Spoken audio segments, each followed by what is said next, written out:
বর্তমান চ্যাম্পিয়ন ভারত টুর্নামেন্টে সর্বোচ্চ ৮ বার জিতেছে তারা।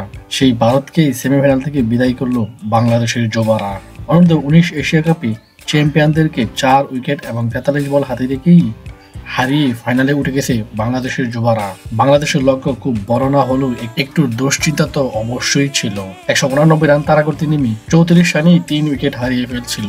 সেখান থেকে আরিফুল ইসলাম খেললেন চোখ ধাঁধানো এক ইনিংস। ব্যক্তিগত ৯৪ রান করে ছক্কা হাঁকাতে গিয়ে ক্যাচ দিয়ে প্যাভিলিয়নে ফিরে যান এই ডান হাতি ব্যাটার। তবে আরিফুল ইসলাম ফিরলেও তখনও জয় বলতে গেলে নিশ্চিত হয়ে গিয়েছিল বাংলাদেশের। শেষের দিকে অবশ্য বেশ কয়েকটি উইকেট তুলে নিয়েছে ইন্ডিয়া এবং শেষ পর্যন্ত ইন্ডিয়াকে ৪ উইকেট এবং ৪৩ বল হাতে রেখেই জয় পেয়ে যায় বাংলাদেশের যুবারা। তবে এই বাংলাদেশের টিমটা অত্যন্ত ভালো, দেখা যাচ্ছে প্রত্যেকটা প্লেয়ারই খুব ভালো পারফরমেন্সের মধ্য দিয়ে যাচ্ছে।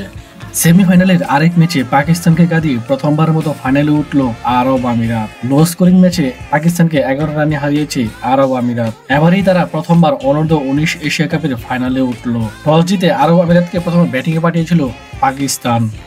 ৪৭.৫ ওভারে তারা গুটিয়ে যায় ১৯৩ রানেই। তবে আরব আমিরাতের ইনিংসটা বড় করতে পারে নাই। পাকিস্তানি বোলারদের টুপি তারা অল্পতেই গুটিয়ে গিয়েছে। ১৯৪ রানে জবাবে ব্যাটিং করতে নেমে পাকিস্তান একটা সময় ২ উইকেটে ১০৫ রান ছিল। আজান আওয়াজ ৪১ রানে ফিরলেই এই দুইজন আউট হওয়ার পর একের পর এক আউট হতে থাকে পাকিস্তানি ব্যাটাররা।